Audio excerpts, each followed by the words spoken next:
الجبال كيف نصبت وإلى الأرض كيف سطحت فذكر إنما أنت مذكر لست عليهم بمسيطر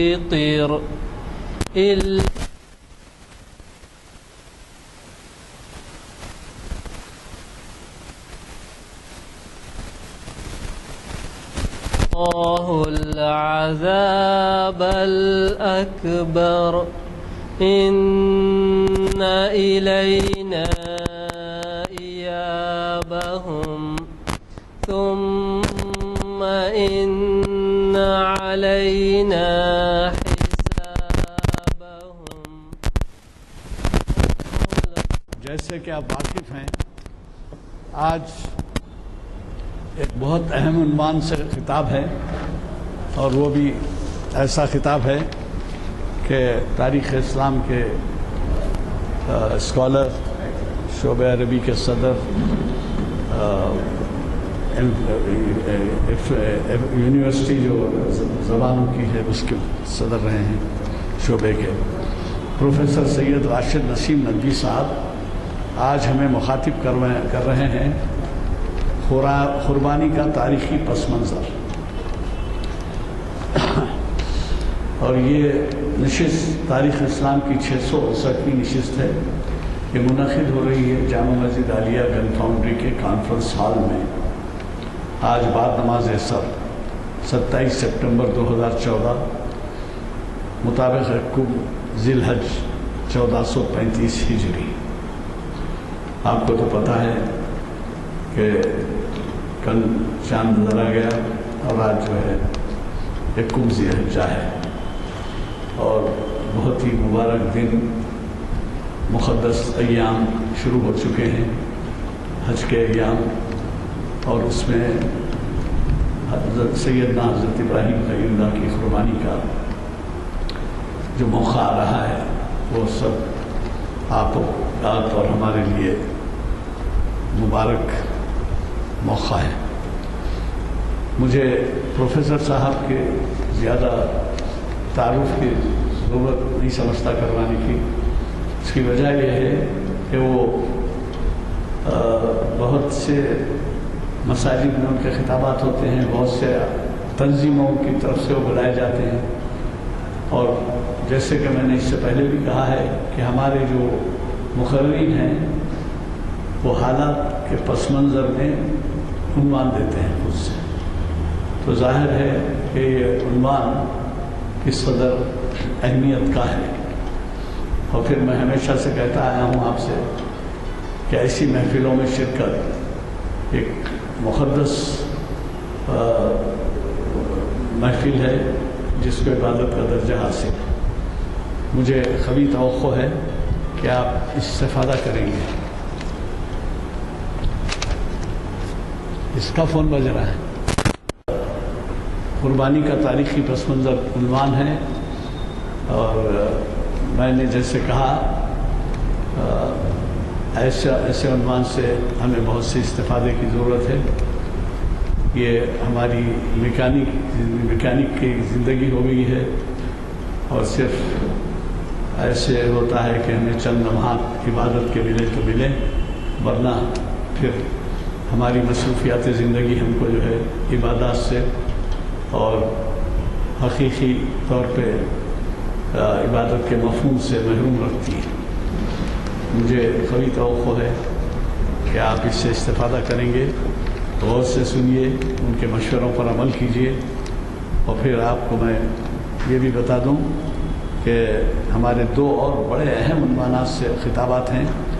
ایک تو ہے رسول اکرم صلی اللہ علیہ وسلم غیر مسلموں کو نگاہ میں.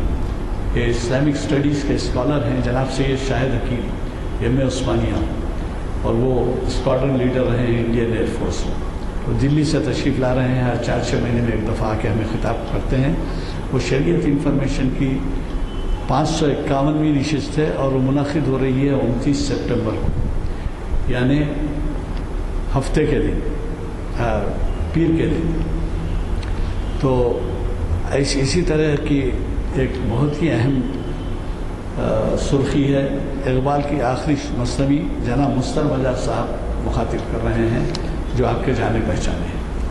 اور یہ جو ہے محفل اقبال شناسی کی 773ویں نشست 4 شنبے کے دن بعد نماز عصر، پیر کے بھی بعد نماز عصر. بہرحال میری گزارش ہے کہ آپ حضرات ان محافل سے استفادہ کریں. ہماری ہمت افزائی ہوتی ہے جب آپ یہاں پر حاضر رہتے ہیں، اور یہ ہماری اتنی محفلیں جو ہوئی ہیں وہ کسی ایک شخص کی یا تنظیم کے اس کا جو ہے نتیجہ نہیں ہے، بلکہ آپ حضرات کا بھی تعاون ہے جس کی وجہ سے ان محافل کو دنیا بھر میں دیکھا جاتا ہے.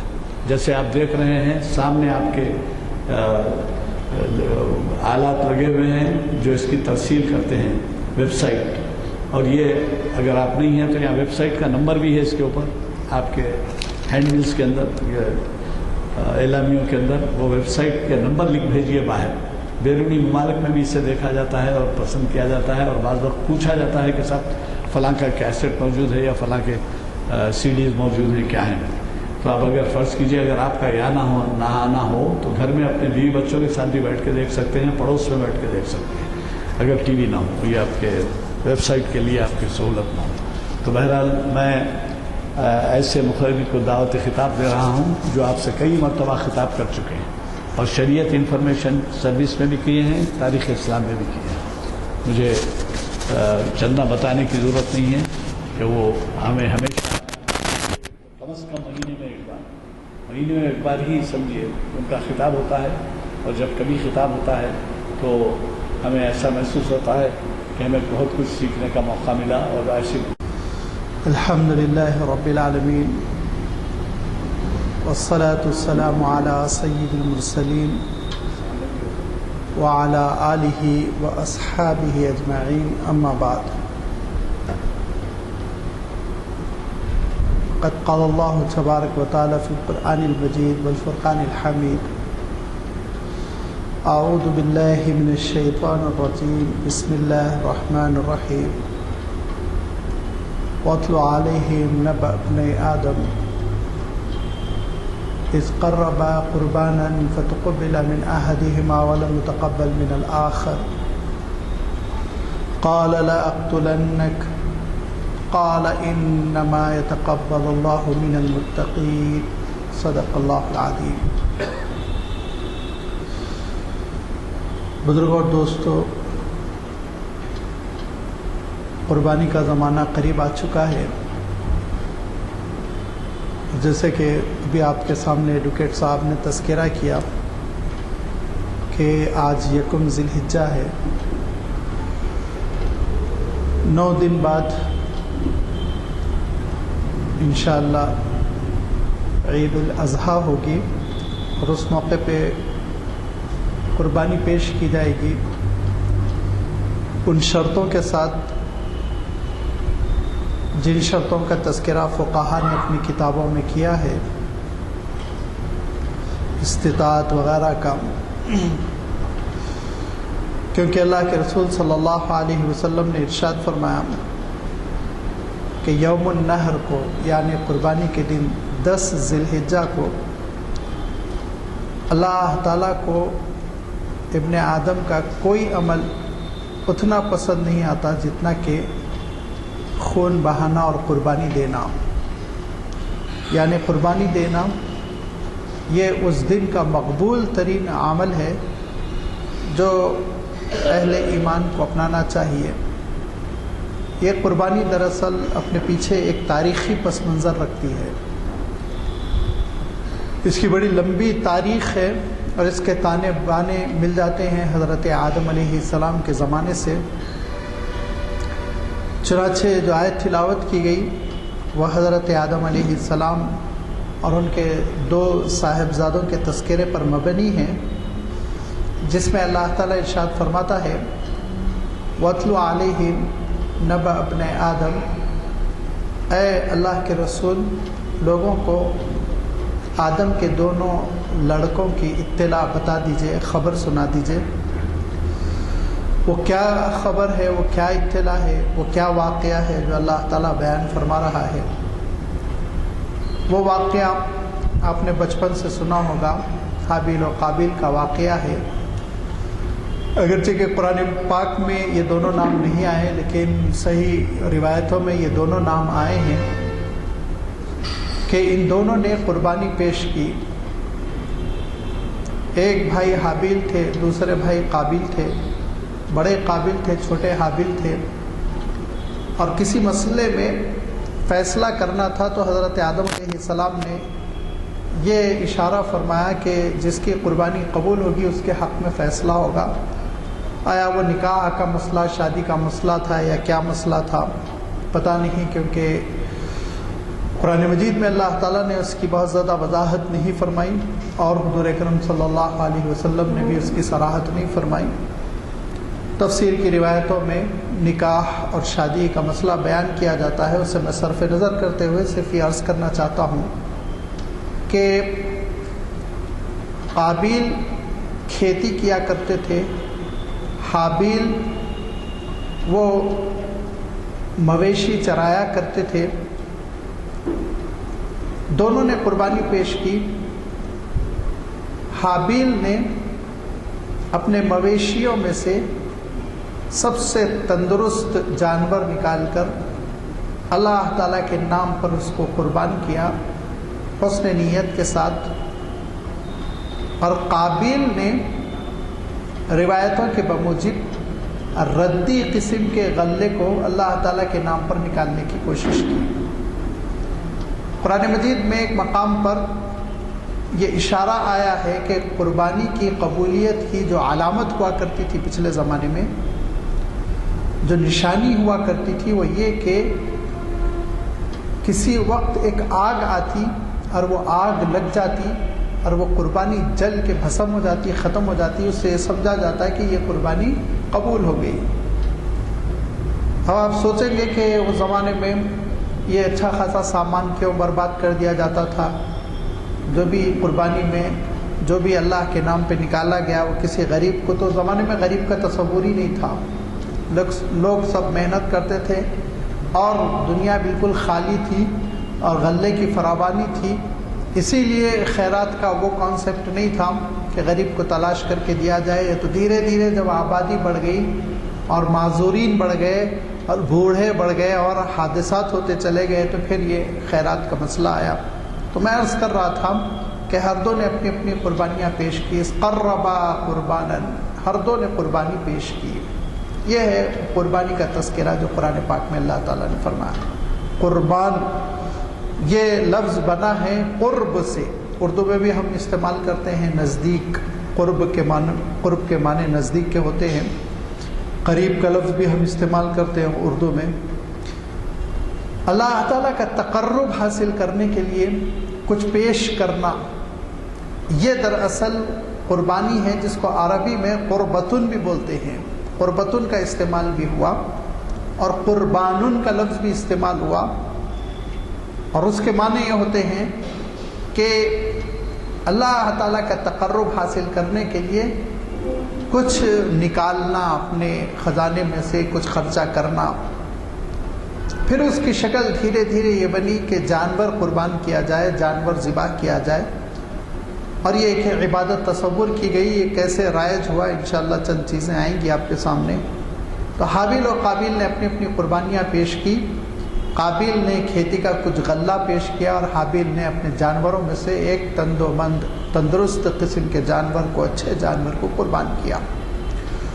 ہوا یہ کہ رات میں آگ آئی اور حابیل کی قربانی قبول ہو گئی، وہ جل گئی، اور قابیل کی یوں ہی پڑی رہ گئی، لہذا فیصلہ ہو گیا حابیل کے حق میں۔ تو جب حابیل کے حق میں فیصلہ ہو گیا تو پھر بڑے بھائی قابیل نے جلسی محسوس کی اور انہوں نے کہا لأقتلنک، تم کو قتل کر کے چھوڑوں گا۔ تو اس پر چھوٹے بھائی حابیل نے جو جواب دیا وہ قابل سماعت ہے، انہوں نے یہ کہا انما یتقبل اللہ من المتقین، قبولیت کا جو مدار ہے وہ تقوی ہے، تقوی۔ یہی اصول دیکھیے کہ ہزاروں سال بعد اللہ تعالیٰ نے جب قرآن پاک نازل فرمایا آپ صلی اللہ علیہ وسلم پر اور قربانی کا تذکرہ آیا تو یہی بات اللہ تعالیٰ نے ارشاد فرمائی، لن ینال اللہ لحومها ولا دماؤها ولکن ینالہ التقوی منکم، نہ اس کا خون اللہ کو چاہیے نہ اس کا گوشت اللہ کو چاہیے، تم سے تقوی مطلوب ہے۔ تقوی، التقوی کس کو کہتے ہیں؟ حسن نیت، اخلاص اور شریعت کے مطابق کام، شریعت کے مطابق قربانی کی جائے۔ لہذا چھوٹے بھائی حابیل نے کہا کہ دیکھیے کہ مسئلہ یہ ہے کہ میری قربانی اس لیے قبول ہوئی کہ میں نے بڑی اچھی نیت کے ساتھ وہ قربانی پیش کی تھی اللہ تعالیٰ کے دربار میں، اور اچھے انداز میں پیش کی تھی۔ یہ دونوں چیزیں ہونا چاہیے، نیت بھی اچھی ہو، انداز بھی اچھا ہو۔ لہذا اللہ تعالیٰ نے میری قربانی قبول کر لی، اب آپ قتل کی کیوں دھمکی دیتے ہیں؟ اور آگے اب پھر یہ سلسلہ کلام چلا اور پورا واقعہ اللہ تعالیٰ نے سورۃ المائدہ میں بیان فرمایا۔ چھوٹے بھائی نے کہا کہ اگر آپ مجھے قتل کرنا چاہیں کر لیں، میں تو ہرگز شر اور برائی کے ساتھ آپ کی طرف ہاتھ نہ بڑھاؤں گا۔ اور وہ اپنے سادگی پر، اپنی شرافت پر برقرار رہے، لیکن قابیل وہ ان کو ایسا ابلیس نے بہکایا کہ آخرکار انہوں نے اپنے چھوٹے بھائی کو قتل کر دیا۔ بعد میں بہت پچھتائے، پھر وہ کوا آیا اور اس 2 کووں میں لڑائی ہوئی اور گڈھا کھدا کوا اور اس میں مرنے والے کوے کو دفنا دیا وغیرہ وغیرہ۔ آپ تفسیر دیکھ سکتے ہیں، یہ پورا واقعہ سورۃ المائدہ میں اللہ تعالیٰ نے بیان فرمایا۔ چونکہ مجھے صرف نفس قربانی سے بحث ہے، اسی لیے میں آگے بڑھتے ہوئے یہ عرض کرتا ہوں کہ قربانی گویا کہ تاریخی طور پر حضرت آدم علیہ السلام کے زمانے سے ثابت ہے، حضرت آدم علیہ السلام کے زمانے سے مشروع ہے، اور یہ سلسلہ سارے نبیوں کی شریعت میں چلا، کیونکہ کئی نبیوں کے سلسلے میں قربانیوں کا تذکرہ آتا ہے۔ چنانچہ مولانا عبدالرشید نعمانی بڑے بر صغیر کے جلیل القدر محدث گزرے، انہوں نے لغات القرآن میں تاریخی حوالوں سے لکھا ہے کہ حضرت نوح علیہ الصلاۃ والتسلیم کا سفینہ جب جودی پہاڑی سے لگ گیا عرارات کی بستی میں، تو حضرت نوح علیہ السلام نے بھی بطور شکرانہ قربانیاں پیش کی تھی۔ قربانیاں، ایک قربانی نہیں، کئی قربانیاں پیش کی تھی، کئی جانور قربان کیے تھے تاکہ اللہ کا تقرب حاصل ہو۔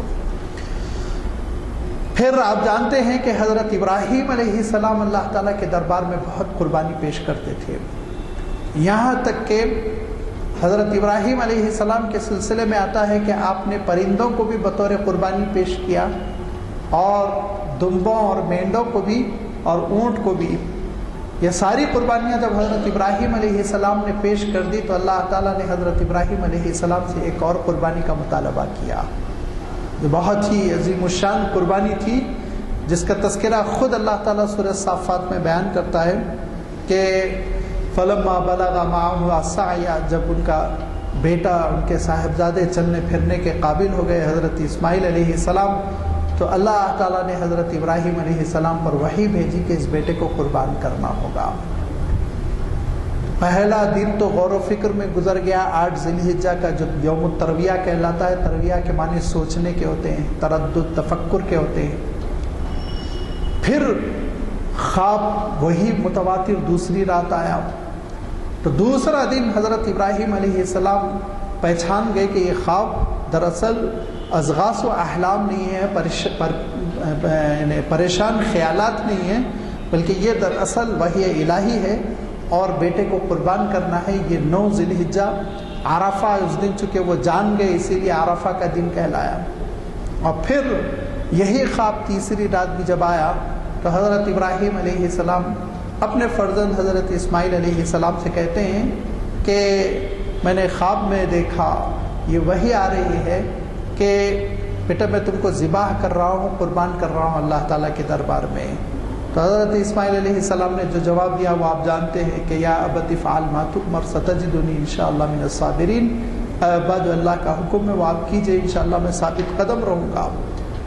یہ 10 ذی الحجہ کا دن ہے۔ فجر بعد حضرت ابراہیم علیہ السلام اپنے فرزند حضرت اسماعیل علیہ السلام کو لے کر چلتے ہیں، اور مکہ مکرمہ سے 7-8 کلومیٹر دور مینا کے میدان میں پہنچ کے حضرت اسماعیل علیہ السلام کو اوندھے منہ لٹا دیتے ہیں اور اپنی آنکھوں پر پٹی باندھ دیتے ہیں، اور پٹی باندھنے کے بعد حضرت اسماعیل علیہ السلام کو ذبح کرنا چاہتے ہیں۔ تو روایتیں اس کے بعد سے مختلف ہے کہ چھری نہیں چلتی جیسے کہ پتھر پر چل رہی ہو، بعض روایتوں میں آتا ہے کہ جب ہی فرشتے نمودار ہوتے ہیں اور روک دیتے ہیں، اور ایک جنت سے دنبا لا کر وہ فدینہ بذبح عظیم، عظیم الشان قربانی بدل گئی۔ وترکنا علیہ فی الآخرین، آنے والوں کے لیے اللہ تعالیٰ نے اس سنت کو باقی رکھا۔ حضرت ابراہیم علیہ السلام کی یہ وہ قربانی تھی جو بہت ہی اعلیٰ سطح کی تھی، اور اس قربانی کا جو انداز ہے اور اس قربانی کا جو اسلوب ہے اس پر ہر انسان نہیں پہنچ سکتا اس مقام تک۔ حضرت ابراہیم علیہ السلام نے یہ قربانی دی تو اللہ تعالیٰ نے یہ ارشاد فرمایا انی جاعلک للناس اماما، قیامت تک کے لیے سارے انسانوں کے لیے اے ابراہیم آپ امام ہیں، اسوہ ہے، نمونہ ہے، رہبر ہے۔ چنانچہ حضرت ابراہیم علیہ السلام کی نسل سے اگرچہ کہ بہت سے صاحبزادے ہوئے، بالخصوص آپ کی تیسری بیوی سے تو تقریباً 6 صاحبزادے تھے، لیکن 2 یہ صاحبزادے بہت مشہور ہوئے، ایک اسماعیل علیہ السلام اور پھر ان کے چھوٹے بھائی دوسرے جو حضرت سارہ کے بطن سے پیدا ہوئے حضرت اسحاق علیہ السلام، جو 13 سال چھوٹے تھے اور قربانی کے ذبح کے اس مرحلے کے کئی سال بعد 2-3 سال کے بعد وہ پیدا ہوئے۔ اللہ تعالیٰ نے ہر 2 بھائیوں کو ایسا قبول کیا کہ ہر 2 کو نبوت اور رسالت سے نوازا، اور ہر 2 کی عظیم الشان نسل ہوئی۔ حضرت اسحاق علیہ السلام کے فرزند حضرت یعقوب علیہ السلام ہوئے، ان کے فرزند حضرت یوسف علیہ السلام ہوئے۔ آپ تورات اٹھا کر دیکھیں کہ ان بزرگوں کی زندگی، نبیوں کی زندگی قربانیوں سے پر ہے۔ کبھی کبھی 100 اونٹنیوں کی قربانی کا تذکرہ ملتا ہے۔ سفر کی تکمیل پر قربانی کرتے تھے، اور کوئی عمل مقبول ہو گیا تو قربانی کرتے تھے، اور کوئی خوشی کی اچھی خبر مل گئی قربانی کرتے تھے، تو مستقل اللہ تعالیٰ کے لیے یہ جانور قربان کرتے تھے۔ یہاں تک کہ حضرت اسماعیل علیہ السلام کی نسل جو مکہ مکرمہ میں آباد تھی، اس نسل میں آگے چل کے قربانی کا نقشہ بھی بدلا، جس کا میں بھی تذکرہ کروں گا۔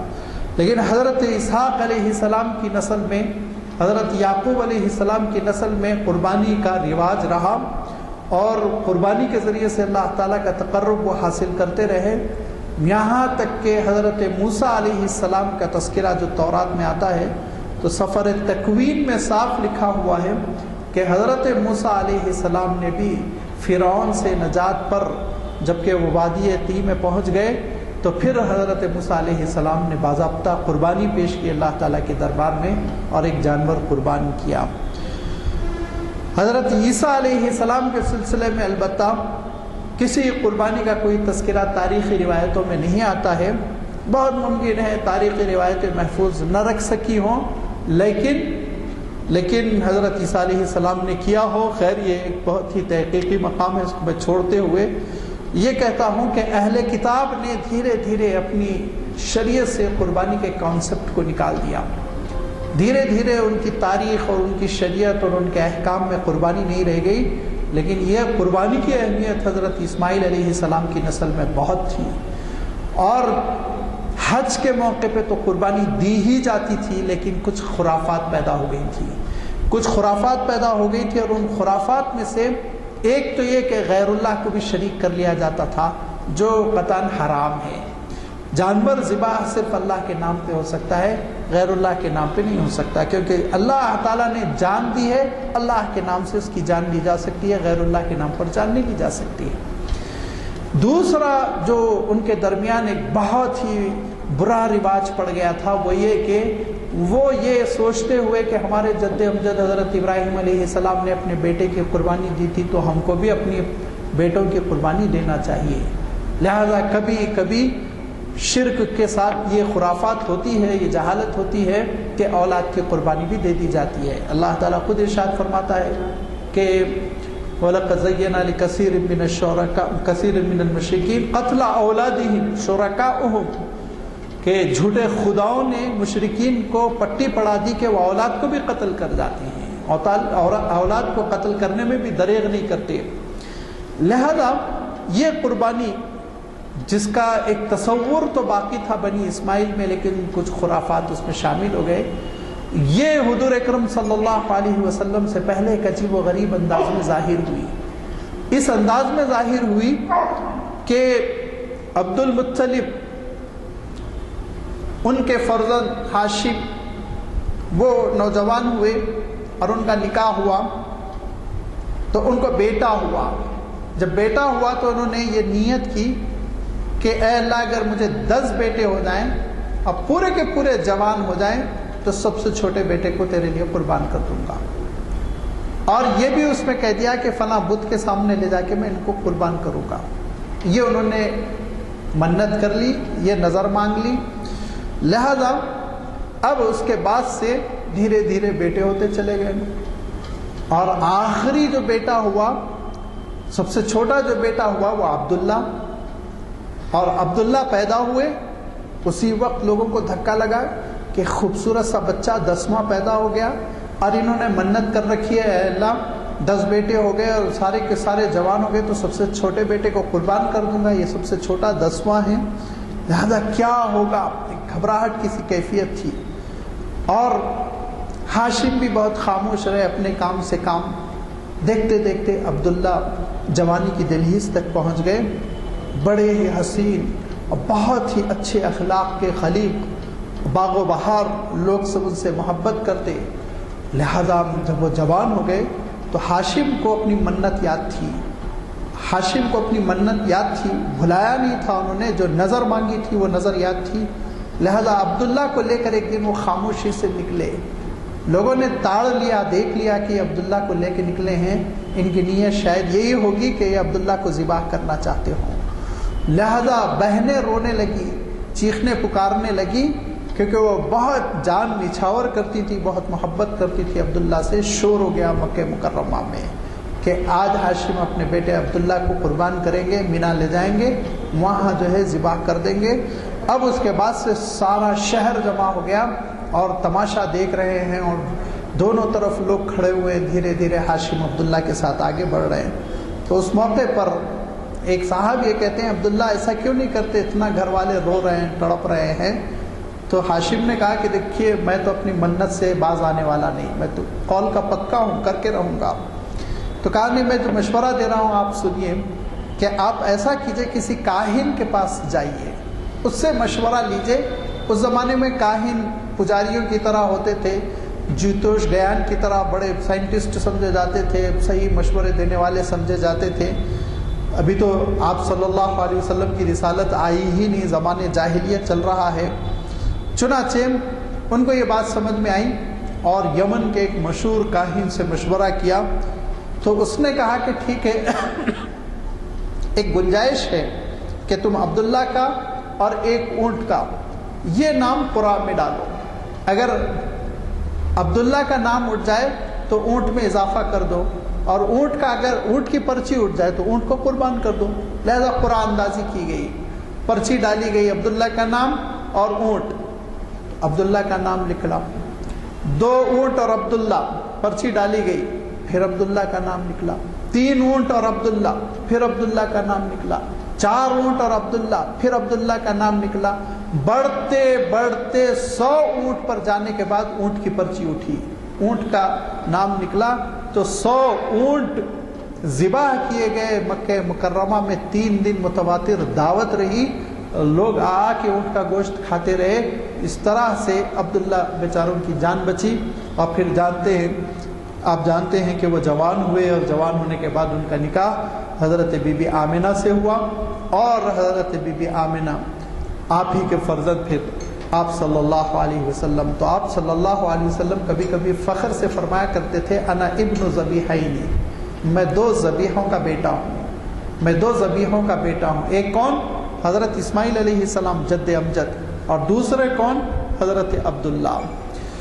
یہ قربانی کا تصور خرافات کے ساتھ مکہ مکرمہ میں رائج تھا کہ کبھی کبھی اولاد کو بھی قربان کرنے کی جسارت کرتے, اور اکثر و بیشتر جانور قربان کرتے تو اس میں غیر اللہ کو بھی شریک کرنے کی کوشش کرتے. یہاں تک کہ حضرت عبداللہ کے فرزند حضرت محمد مصطفیٰ صلی اللہ علیہ وسلم اپنی عمر مبارک کے 40ویں منزل کو پہنچے تو اللہ تعالیٰ نے آپ پر رسالت و نبوت نازل فرمائی, قرآن مجید نازل ہونے لگا. اور اس کے بعد سے مکہ مکرمہ میں مخالفتوں کا طوفان, وہ ساری چیزیں اللہ کے رسول صلی اللہ علیہ وسلم 13 سال سہتے رہے. لیکن حضور اکرم صلی اللہ علیہ وسلم پوری طرح دین ابراہیم پر تھے, اور حضرت ابراہیم علیہ السلام ہی کے انداز میں پہلے عبادتیں کرتے، بعد میں اللہ تعالیٰ نے معراج کے موقع سے نمازیں بھی عنایت فرمائی، نماز کی شکل بھی دے دی گئی، اور پھر اس کے بعد سے ہجرت ہو گئی، ہجرت کے بعد روزے بھی فرض ہو گئے، سن 2 ہجری میں روزے فرض ہو گئے، اور اس کے بعد سے پھر مدینہ منورہ پر حملے ہوتے رہے،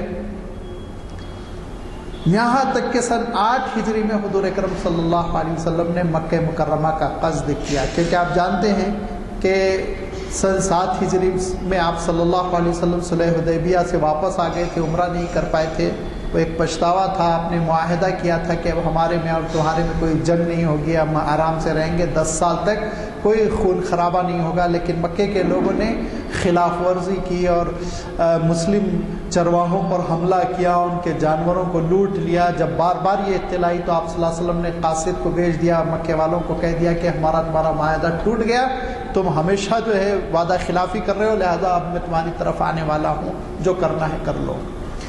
سن 8 ہجری میں حضور اکرم صلی اللہ علیہ وسلم نے رمضان المبارک میں مکہ مکرمہ کا قصد فرمایا، اور اس وقت 10,000 صحابہ ساتھ تھے۔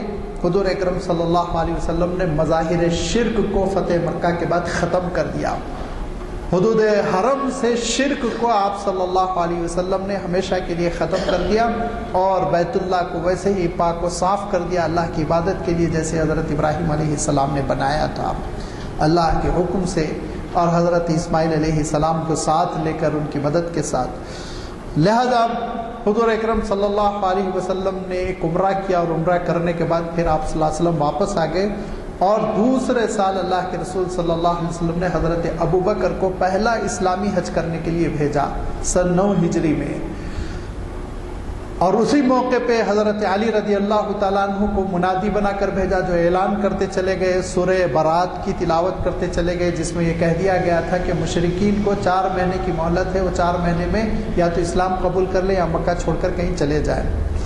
جب شرک بالکل ختم ہو گیا اور کوئی مشرک نہیں رہ گیا، تب حضور اکرم صلی اللہ علیہ وسلم نے سن 10 ہجری میں حجۃ الوداع کا ارادہ فرمایا۔ حجۃ الوداع کے لیے آپ صلی اللہ علیہ وسلم روانہ ہوئے، اور آپ جانتے ہیں کہ دھیرے دھیرے 1 لاکھ سے زائد صحابہ کی بڑی تعداد آپ صلی اللہ علیہ وسلم کے ساتھ حج میں پہنچ گئی۔ تو حضور اکرم صلی اللہ علیہ وسلم نے ارشاد فرمایا کہ دیکھو، تم حضرت ابراہیم کی میراث پر ہو، اور حضرت ابراہیم کی دین کی میں تجدید کر رہا ہوں، لہذا قربانی کا جو صحیح تصور ہے وہ اللہ کے رسول صلی اللہ علیہ وسلم نے پیش فرمایا۔ یہ پیش فرمایا، ارشاد فرمایا کہ قربانی جو پیش کی جائے گی صرف اور صرف اللہ تعالیٰ کی خوشنودی کے لیے، اور یہ ارشاد فرمایا کہ یوم النحر یہ قربانی کا دن ہے، کیونکہ اللہ تعالیٰ نے ارشاد فرمایا کہ وَتَرَكْنَا عَلَيْهِ فِي الْآخِرِينَ، آنے والوں کے لیے بھی ہم نے اس سنت کو، حضرت ابراہیم کی سنت کو چھوڑ دیا، اب اس سنت کو زندہ رکھنا ہے۔ لہذا قربانی 2 طرح سے واجب ہوئی۔ ایک قربانی اعمال حج میں واجب ہوئی کہ حاجی کے اوپر، جبکہ حاجی تمتع کر رہا ہو یا حاجی قران کر رہا ہو تو یہ اعمال حج میں سے ایک قربانی اس پر واجب ہے۔ دوسری قربانی واجب ہوتی ہے، تمتع سے مراد اس طرح سے احرام باندھنا کہ آپ عمرہ کر کے پھر احرام اتار دیں گے اور عام زندگی بسر کریں گے، یہاں تک کہ 8 ذی الحجہ تاریخ پہنچ جائے گی یوم الترویہ کا، تو فجر کے بعد پھر احرام باندھ کے آپ حج کے لیے مینا روانہ ہو جائیں گے۔ اس کے برخلاف قران میں یہ ہوتا ہے، جوڑ دیا جاتا ہے حج اور عمرے کو، یعنی یہاں سے جو احرام پہن کے جائیں گے اس سے عمرہ کر کر حج کا انتظار کریں گے، احرام سے باہر نہیں آئیں گے، اسی احرام میں رہیں گے اور حج کا انتظار کریں گے، اور اسی احرام میں رہیں گے۔ تو یہ غلط فہمی نہیں پیدا ہونا چاہیے کہ ڈریس وہی رہے گا، نہیں، آپ وہ شالیں بدل سکتے ہیں، وہ جو ٹاولز ہوتے ہیں، وہ جو سفید کپڑا ہوتا ہے وہ آپ بدل سکتے ہیں، لیکن وہ ساری چیزیں، شرطیں احرام کی وہ پوری کی پوری باقی رہے گی۔ خوشبو نہیں لگا سکتے، بال نہیں کاٹ سکتے، ناخن نہیں ترشوا سکتے، وغیرہ وغیرہ۔ پھر اس کے بعد حج کر لینے کے بعد آپ وہ احرام اتاریں گے 10 ذی الحجہ کو، قصر کر کے یا حلق کر کے، جو بھی کرنا ہو، یہ قران کہلاتا ہے۔ یہ دونوں حجوں میں، چاہے حج کی آپ تمتع کی قسم اپنائیں یا قران کی قسم اپنائیں، دونوں شکلوں میں آپ کے اوپر قربانی واجب ہو جاتی ہے، قربانی دینا ہی دینا ہے 10 تاریخ کو۔ اس کے مقابلے میں افراد ایک حج ہوتا ہے جس میں عمرہ نہیں ہوتا، صرف اور صرف حج کیا جاتا ہے، اس میں قربانی واجب نہیں ہوتی، صرف مستحب رہتی ہے، مستحب رہتی، کر لے تو آپ ثواب ہوگا ورنہ واجب نہیں۔ دوسری قربانی ہر اس شخص پر واجب ہو گئی جس کے اندر قربانی دینے کی صلاحیت ہے، کھانے پینے کے بعد اس کے پاس اتنا خرچہ رہتا ہے کہ وہ آرام سے قربانی دے سکتا ہے، تو اس پہ بھی اللہ تعالیٰ نے قربانی واجب کر دی۔ ایسے واجب کر دی کہ حضور اکرم صلی اللہ علیہ وسلم ارشاد فرماتے ہیں کہ جس پر قربانی واجب ہے، جو قربانی دے سکتا ہے، پھر بھی وہ قربانی نہیں دیتا ہے، تو پھر نماز پڑھنے ہمارے ساتھ عیدگاہ بھی نہ آئے۔ یہ ارشاد فرمایا نماز پڑھنے ہماری عیدگاہ بھی نہ آئے۔ اتنی بے رخی آپ صلی اللہ علیہ وسلم نے ارشاد فرمائی، لہذا اس سے آپ کو قربانی کی اہمیت کا اندازہ ہوگا۔ اور اللہ کے رسول صلی اللہ علیہ وسلم نے مدینہ منورہ میں ہمیشہ 2 جانور قربان کیے 10 ذی الحجہ کو، 2 جانور آپ صلی اللہ علیہ وسلم 2 اچھے تندرست قسم کے مینڈے قربان فرماتے تھے، اور ایک قربانی دیتے ہوئے خود اپنے ہاتھ سے نفس نفیس قربانی دیتے ہوئے ارشاد فرماتے تھے کہ اے اللہ اس کو میری جانب سے قبول فرما جس طرح تو نے اپنے خلیل کی جانب سے قربانی قبول فرمائی، تقبل منا کما تقبلت من خلیلک ابراہیم۔ اور دوسرا جانور قربان کرتے ہوئے یہ کہتے تھے اے اللہ یہ میری امت کے سارے ان لوگوں کی جانب سے ہے جو قربانی ادا کرنے کی پوزیشن میں نہیں۔ یہ آپ صلی اللہ علیہ وسلم ارشاد فرماتے ہیں، یہاں تک کہ آپ صلی اللہ علیہ وسلم کا آخری حج ہوا جس کو ہم حجۃ الوداع کہتے ہیں، جس کا میں نے تذکرہ کیا، اس حج میں حضور اکرم صلی اللہ علیہ وسلم نے 100 اونٹ قربان کیے، 100، جس میں سے اللہ کے رسول صلی اللہ علیہ وسلم نے 64 اونٹ اپنے ہاتھ سے ذبح فرمائے۔ باقی شاید روایت پہ تو نہیں آتا لیکن شاید آپ تھک گئے ہوں گے کہ آپ نے پھر باقی اونٹ حضرت علی رضی اللہ تعالیٰ عنہ کے سپرد کی اور کہا باقی تم کر لو، پورے کمپلیٹ کر دو 100۔ یہ 100 اونٹ کیوں قربان ہوئے؟ اب آپ سوچئے 100 اونٹ قربان کرنے کی کیا ضرورت تھی جبکہ ایک قربانی واجب ہوتی ہے، اور اونٹ تو 7 قربانیوں کی مثل ہے، ایک اونٹ اور ایک گائے بڑا جانور وہ 7 کے قائم مقام ہوتا ہے۔ اللہ کے رسول صلی اللہ علیہ وسلم نے 100 اونٹ قربان فرمائے کہ اللہ کا حکم تھا، اللہ کا حکم تھا۔ اللہ تعالیٰ نے ارشاد فرمایا اِنَّا أَعْطَيْنَاكَ لِرَبِّكَ وَانْحَرْ، اے نبی ہم آپ کو ایک خیر ترجمہ ہی نہیں کرتے تھے۔ کوثر میں مکرمہ کی فتح کی خوشخبری بھی ہے، کوثر میں خیر کثیر میں قرآن مجید بھی ہے، خیر کثیر میں دین کی تکمیل بھی ہے، خیر کثیر میں امت کثیر بھی ہے، سب کچھ حضور اکرم صلی اللہ علیہ وسلم کو حجۃ الوداع تک مل چکا تھا، مکہ مکرمہ فتح ہو چکا تھا، اور تقریباً آخر کی آیتیں نازل ہو چکی تھیں، اگرچہ کہ وَاتَّقُوا يَوْمًا تُرْجَعُونَ فِيهِ إِلَى اللَّهِ آیت سورہ بقرہ کی غالباً 281 یا 280 نمبر کی آیت ہے، یہ کہتے ہیں سب سے اخیر آیت ہے، لیکن اخیر کی آیتوں میں سے یہ آیت ہے اليوم اکملت لکم دینکم واتممت علیکم نعمتی ورضیت لکم الاسلام دینا۔ یہ آیت آپ جانتے ہیں میدان عرفات میں 9 ذی الحجہ کو آپ صلی اللہ علیہ وسلم پر نازل ہو چکی تھی، جس وقت کہ آپ صلی اللہ علیہ وسلم حجۃ الوداع فرما رہے تھے، جس میں اللہ تعالیٰ نے یہ اعلان کر دیا کہ دین مکمل ہو چکا ہے، الیوم اکملت لکم دینکم، دین ہم نے اے نبی آپ کے لیے مکمل کر دیا، واتممت علیکم نعمتی، نعمت ہماری پوری ہو گئی، اور اسلام کو بحیثیت دستور اور دین منتخب کر لیا گیا۔ اس موقع پہ اللہ کے رسول صلی اللہ علیہ وسلم نے 1 لاکھ سے متجاوز صحابہ سے خطاب کر کے ارشاد فرمایا کہ کیا میں نے پورا دین تم تک پہنچا دیا؟ تو صحابہ نے کہا کہ ہاں اللہم قد بلغتا، خدا کی قسم آپ نے پہنچا دیا۔ 3 مرتبہ اپنی گواہی لینے کے بعد گویا اللہ تعالیٰ کی جانب آسمان کی طرف دیکھتے ہوئے کہا کہ اللہ آپ بھی گواہ رہی ہے کہ میں نے پورا دین پہنچا دیا۔ ان 23 سالوں میں جتنی قربانیاں دینی تھی میں نے دے ڈالی، اب آپ کا پورا دین نازل ہو گیا، کتاب مکمل ہو گئی، شریعت مکمل ہو گئی، یہ پورا کا پورا دین میں نے حوالے کر دیا آنے والی نسلوں کے۔ اور ارشاد فرمایا دوسرے مقام پر کہ قیامت کے دن بعض نبیوں اور رسولوں کا عالم یہ ہوگا کہ ان کے ساتھ 4-5 امتی ہوں گے، بعض کے ساتھ 40-50، بعض کے ساتھ سینکڑوں، بعض کے ساتھ ہزاروں، بعض کے ساتھ لاکھوں. اور فرمایا میری امت کا تو شماری مشکل ہے. انا اکاسر بکم الامم، میں بکثرت اپنی بڑی کثیر امت پر فخر کر رہا ہوں گا. سب سے بڑی امت، یہ بھی خیر کثیر ہے جو اللہ کے رسول صلی اللہ علیہ وسلم کو عنایت فرمائی گئی. اور پھر اللہ کے رسول صلی اللہ علیہ وسلم کو اسی خیر کثیر میں وہ حوض کوثر بھی ہے جس کا تذکرہ روایتوں میں آتا ہے، اور جس سے اللہ کے رسول صلی اللہ علیہ وسلم اپنے امتیوں کو سیراب کریں گے. یہ ساری کی ساری چیز کوثر میں آتی ہے. کوثر کا ترجمہ ہی آپ نہیں کر سکتے. بہت خیر، بہت خیر، کثیر سے کثیر خیر، یہ مفہوم ہوتا ہے کوثر کا. یہ سب کچھ اے نبی ہم آپ کو دے رہے ہیں، لہذا آپ نماز ادا کریں اور آپ قربانی دیں. اب قربانی دینا تھا شکرانے میں، تو آپ سوچئے کتنی بڑی قربانی ہے. کتاب اللہ کے مکمل ہونے پر، دین کے مکمل ہونے پر، شریعت کے کامل ہونے پر، دین کی تبلیغ مکمل ہو جانے پر، کعبۃ اللہ کا مشرکوں سے پاک ہو جانے پر، اور رسول پاک کا اپنے مشن میں کامیاب ہو جانے پر، اس سے بڑھ کر انسانیت کس چیز کو سیلیبریٹ کرے گی آپ سوچئے. لہذا سب سے بڑی قربانی تھی یہ تاریخ کی. اسی لیے اللہ کے رسول صلی اللہ علیہ وسلم نے یہ امت کو پیغام پہنچایا کہ دیکھو یہ بڑی قربانی ہے، اسی لیے ہم اس کو 100 اونٹوں کے ذریعے سے، اسی لیے بعض مفسرین نے فرمایا وَفَدَيْنَاهُ بِذِبْحٍ عَظِيمٍ، عظیم الشان ذبیحے کے ذریعے سے یہ قربانی پوری ہوئی. اس کی تفسیر یہ بھی ہے کہ اللہ کے رسول صلی اللہ علیہ وسلم کا دین مکمل ہوا اور ایسی عظیم الشان قربانی ہوئی جس کی کوئی نظیر نہیں ملتی.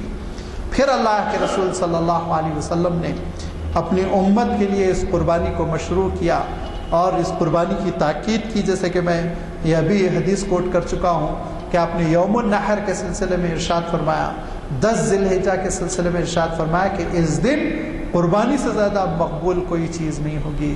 تو صحابہ نے پوچھا اے اللہ کے رسول ما ھذہ الاضحیہ، یہ ہے کیا چیز قربانی؟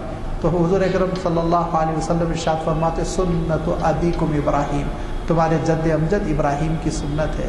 تو ارشاد فرمایا اچھا اس پہ اجر کیا ہے، ہم کو کیا اجر ملے گا؟ تو اللہ کے رسول صلی اللہ علیہ وسلم ارشاد فرماتے جانور کے ایک ایک روئے پہ تم کو اجر ملے گا.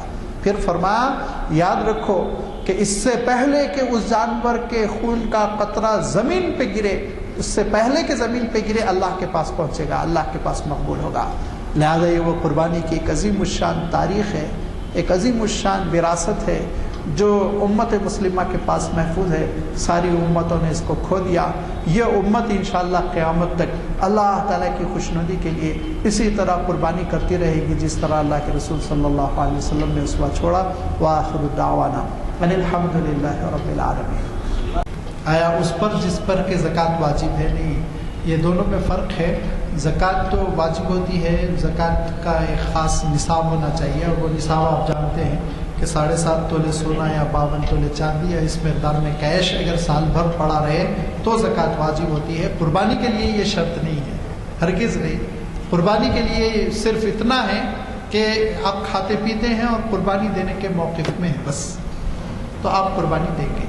صاحب نصاب ہونا ضروری نہیں ہے. بہت اہم بات ہے یہ، کیونکہ کئی حضرات شاید وضاحت نہیں ہونے کی وجہ سے یہ سمجھتے ہیں کہ ہم پہ کیا لازم ہے اور کیا ایسا نہیں ہے. مال و ثروت وغیرہ اس سے تعلق نہیں ہے اس کا، جیسا کہ مولانا نے فرمایا. خیال رکھیے اس بات کا. جسم پہ کتنے بال ہوتے ہیں، ہاں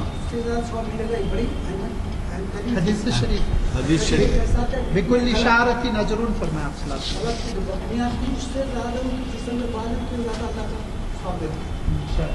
وسلم. بہرحال اللہ کا لاکھ لاکھ شکر ہے کہ ہم کو اس مبارک محفل میں شرکت کا موقع ملا، اور مولانا نے جو وضاحتیں کی اس کے روشنی میں انشاءاللہ ہم سب عمل پیرا ہوں گے. حضرات 2-3 اعلانات سماعت فرمائیں.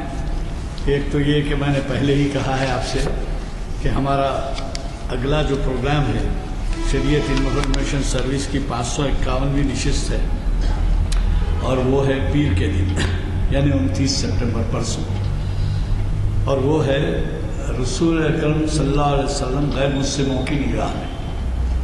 بہت اہم عنوان ہے، اور اس کے لیے جو تشریف لا رہے ہیں دلی سے جناب سید شاہد حکیم صاحب، آپ کے جانے پہچانے اسکالر ہیں، اور وہ آپ کو یاد ہوگا حیدرآباد کے مشہور فٹ بال کوچ تھے حکیم صاحب، تو ان کے فرزند ہیں اور یہ اسکاٹلینڈ جی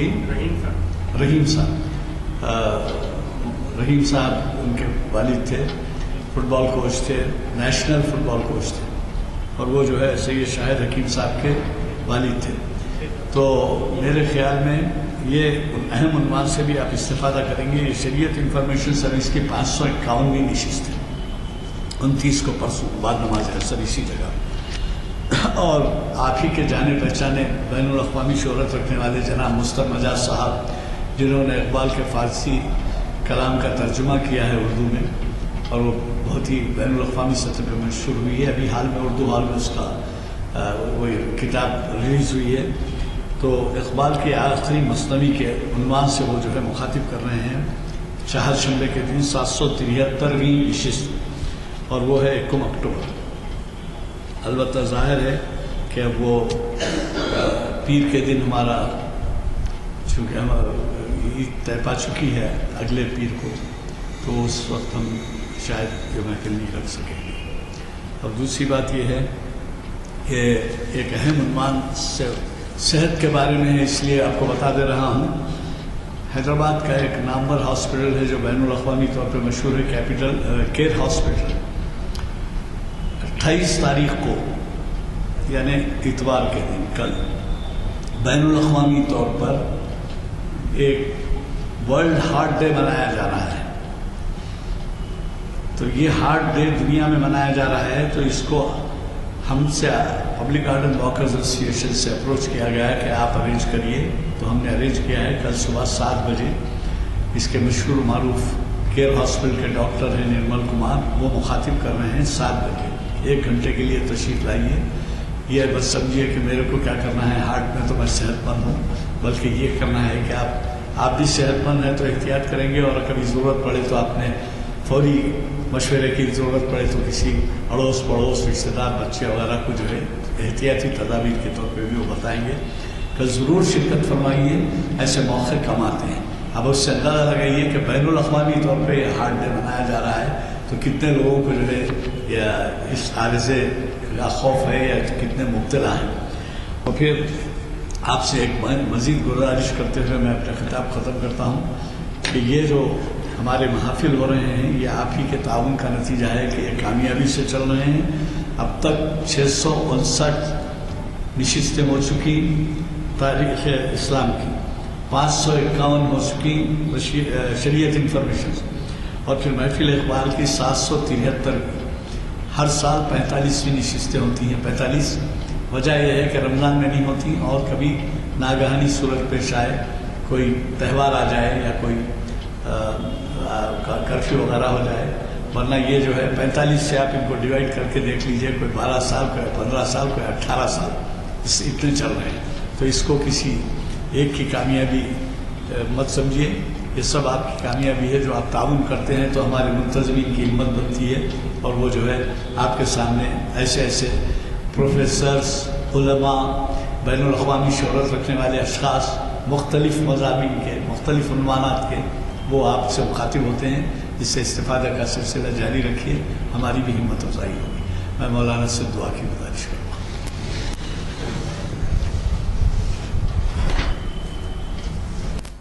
اللهم لك الحمد كما ينبغي لجلال وجهك وعظيم سلطانك، والصلاة والسلام على حبيبك ورسولك محمد عليه السلام. ربنا آتنا في الدنيا حسنة وفي الآخرة حسنة وقنا عذاب النار. ربنا لا تزغ قلوبنا بعد إذ هديتنا وهب لنا من لدنك رحمة إنك أنت الوهاب. ربنا وآتنا ما وعدتنا على رسلك ولا تخزنا يوم القيامة إنك لا تخلف الميعاد. ربنا تقبل منا إنك أنت السميع العليم وأرنا مناسكنا وتب علينا إنك أنت التواب الرحيم برحمتك يا أرحم الراحمين. الحمد لله.